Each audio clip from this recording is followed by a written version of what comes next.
Job 15. Then answered Eliphaz the Temanite, and said, Should a wise man utter vain knowledge, and fill his belly with the east wind? Should he reason with unprofitable talk, or with speeches wherewith he can do no good? Yea, thou castest off fear, and restrainest prayer before God.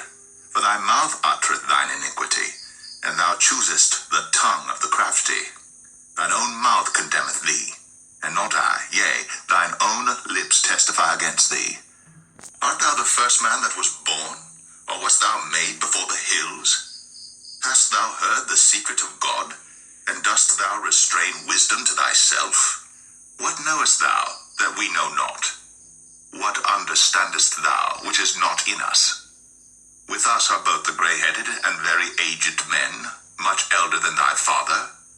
Are the consolations of God small with thee? Is there any secret thing with thee? Why doth thine heart carry thee away?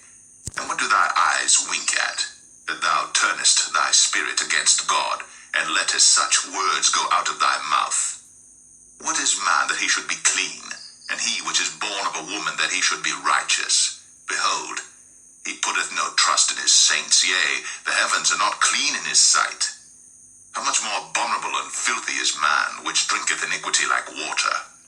I will show thee, hear me, and that which I have seen I will declare, which wise men have told from their fathers, and have not hid it, unto whom alone the earth was given, and no stranger passed among them. The wicked man travaileth with pain all his days, and the number of years is hidden to the oppressor. A dreadful sound is in his ears. In prosperity the destroyer shall come upon him. He believeth not that he shall return out of darkness, and he is waited for of the sword. He wandereth abroad for bread, saying, Where is it? He knoweth that the day of darkness is ready at his hand. Trouble and anguish shall make him afraid. They shall prevail against him as a king ready to the battle. For he stretcheth out his hand against God, and strengtheneth himself against the Almighty.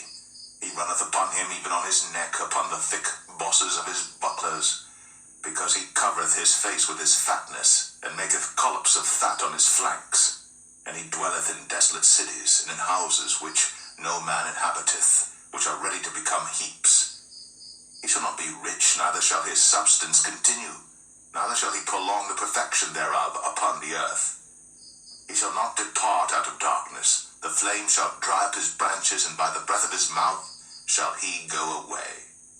Let not him that is deceived trust in vanity, for vanity shall be his recompense. It shall be accomplished before his time, and his branch shall not be green.